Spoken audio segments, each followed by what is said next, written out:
Okay, then, so we talked about the basic ESX protocol and the number 15 hand file test, right? The number 15 goes down to the apex easily. You got a basic case, you got a basic canal, and you apply the basic protocol. The number 15 hand file doesn't go to the apex easily.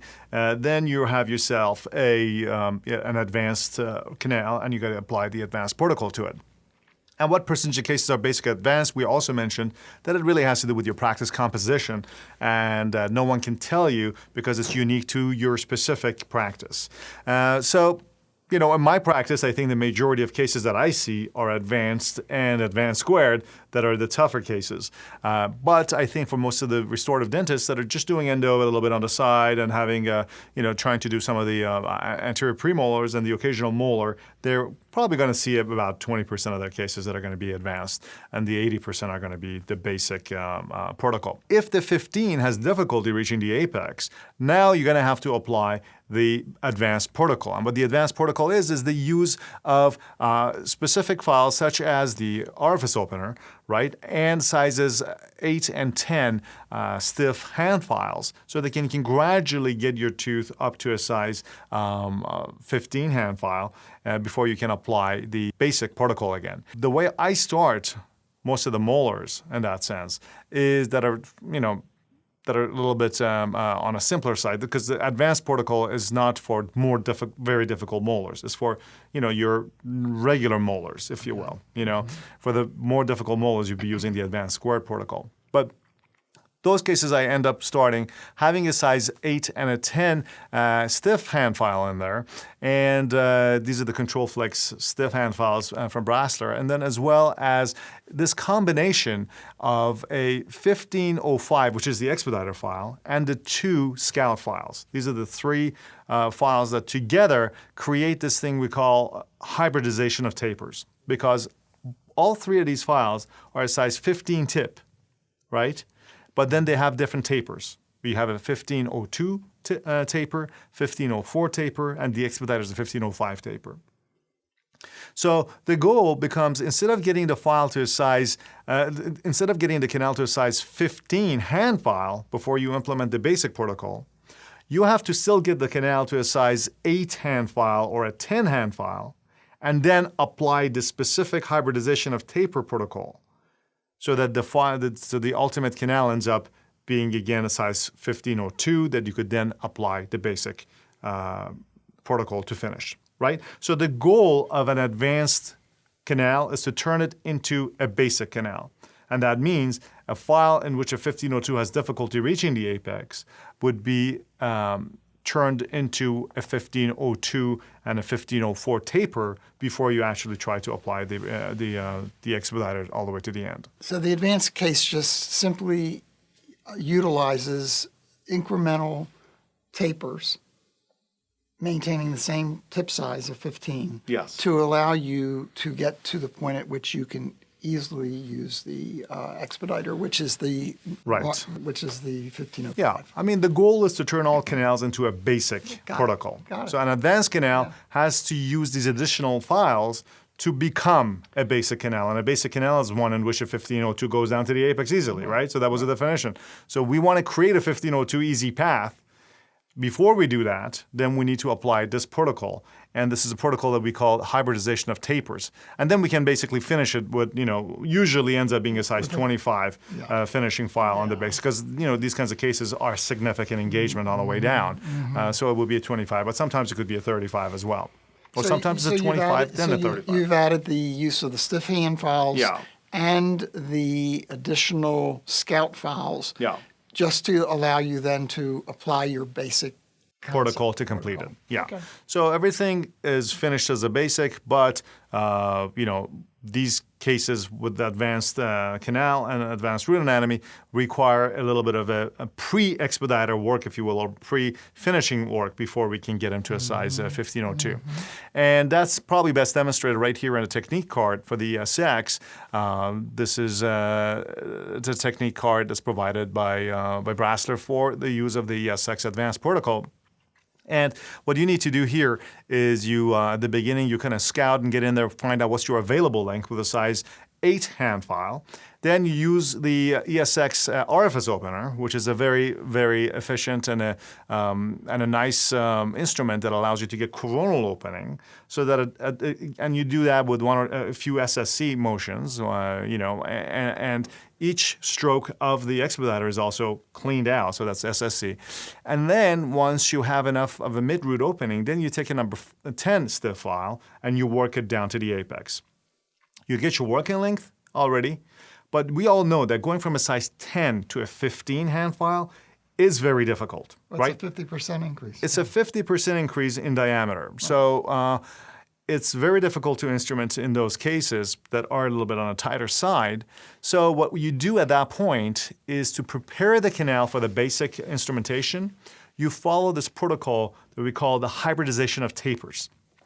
You use these 3 files, the 1505, 1504, and 1502, in a crown down fashion with 1 SSC each. So you go 1 SSC of 1505, 1 SSC of 1504, 1 SSC of 1502.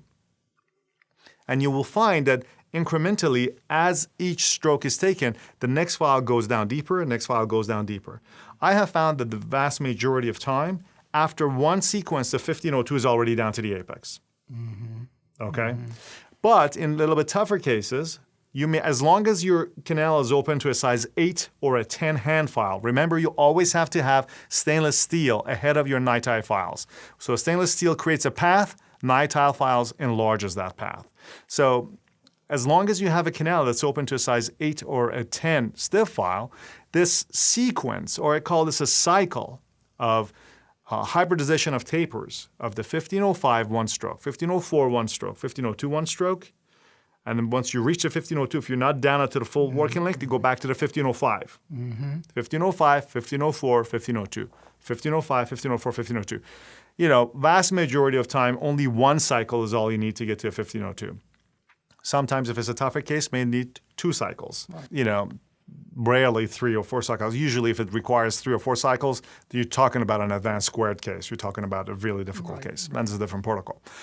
So the 1502 gets down to the end.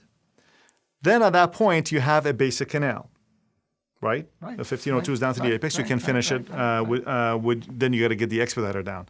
To be honest, I actually prefer that instead of going the 1502 then to the expediter, in advanced cases, get the 1504 down to the apex first, then get the 1505 down to the apex. Why not? Yeah, I mean, it just helps reduce the load on the expediter. Right. Get a 1505 after the 1502 is down, then get the 1504 down, then get the 1505. And once the 1505 is down, now it's time to finish with your finishing file, which probably will end up being most of the time the 25. So you put the 25. If the 25 goes down to the apex easily, you can get a 35 as well. You know, it's up to you at that point to make that judgment call. Right. So that's it. So let's take a quick look at a block using the advanced protocol and see how that is implemented. So here, as you can see, we have a more difficult case that we're dealing with. This is a good taper. I always recommend the use of the orifice opener here in these cases. And you can see that 1 or 2 or 3 strokes is all you need with the orifice opener. Then you get your size 8 or 10 hand file to the apex. You could also do 1 stroke of the expediter here too to get some mid-root opening. But now that you got your working length with a size 8 or 10, now you use that hybridization of tapers, which is the cycles of larger to the smaller taper. You got these 3 files, 1505, 1504, and 1502, and you start from the largest one, the 1505 first. You have 1 stroke. Then the 1504, 1 stroke. And you can see each time the file is advancing more. Right? Yes. You use the endo swipe to clean it in the 1502, and you see that the 1502 here will reach the end, and that was just the 1 cycle. So we went from a size 8 or 10 straight to a size 15 in these cases. Now you have a 1502 canal, and you can finish with your basic protocol, which is the 1505, and then the finishing file. Here, I'm going straight to the 1505. I recommend that you first try to get the 1504 down to the end, then do the 1505. But in this block, we're just showing to use the basic technique. And there you go. As you saw, the 1504, actually, I do show that we use the 1504 here. So the 1504 is now gotten down to the end. And now the 1505, we do SSC on 1505 all the way to the end. Okay, so 1505, just a few strokes here, and the 1505 gets down to the end as well. So we did actually transition from the 1502 to the 1504 and then to the 1505. In extremely hard cases, if I can get the 1505 to within a couple of millimeters, that's enough. And then as long as 1504 goes down to the end, then I can jump up to the 25. So I'm now using the finishing file, which is a 25 here, again with the SSC. You can see that when you do SSC, you don't end up generating all the debris that's left in the canal, so that you end up with really clean canals. So here now I'm matching the size 25, end-of-sequence biceramic coated gutta-percha cone is fitted down to the end, and it's locked into place so that I know the full seating position of the cone. And now we basically place the sealer and obturate the canal, which we will see, which you can also see in the obturation course that we've done here. This seems pretty practical to me. I mean, it's very practically oriented. There's a reason why you're doing the things you're doing. What's an advanced squared case? Advanced squared cases are cases in which even an 8 and a 10 have a hard time getting down to the apex, right? And those are my daily existence, unfortunately. As an endodontist, I get to see a lot of those cases. So my practice composition as an endodontist is different. So I end up seeing a lot more difficult cases. But what I've found is that the idea that to design a system that only applies to the most difficult cases makes people that don't have difficult cases end up using all these unnecessary and extra files, right? Unnecessarily. So that's the beauty of the ESX system that allows you, based on your practice composition, use the minimum number of files that you need. So the advanced squared, without getting into too much detail, because this is a basic instrumentation thing. Just give me like what So basically what the advanced squared system is the sizes 20 through 40 finishing files. The ESX files through 20 through 40. So they're in between files for ESX as well. And what you would do, you would basically use this 40 to 20 with the expediter.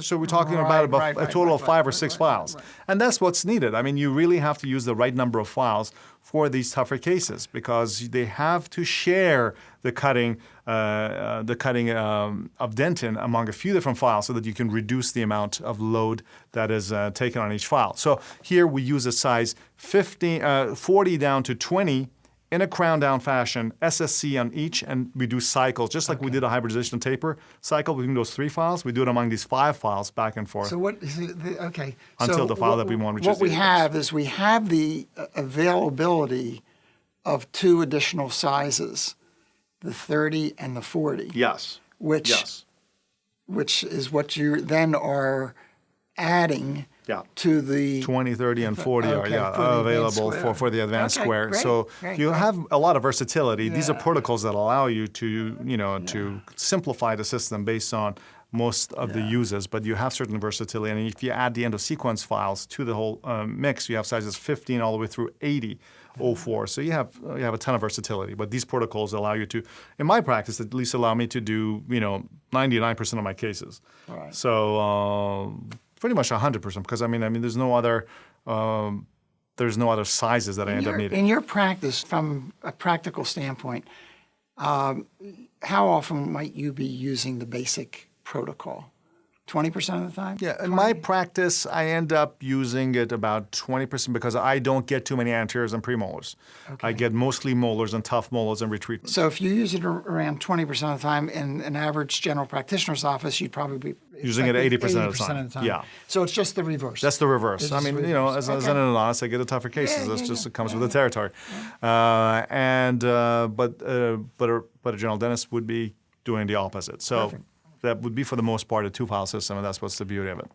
So we've talked about instrumentation. That's really critical. Obviously, the ESX is a very efficient system to use, but no instrumentation is really complete without proper irrigation. Let's spend a little bit of time just talking about irrigation as a concept, too, because it's very important. So let's come back and talk about irrigation.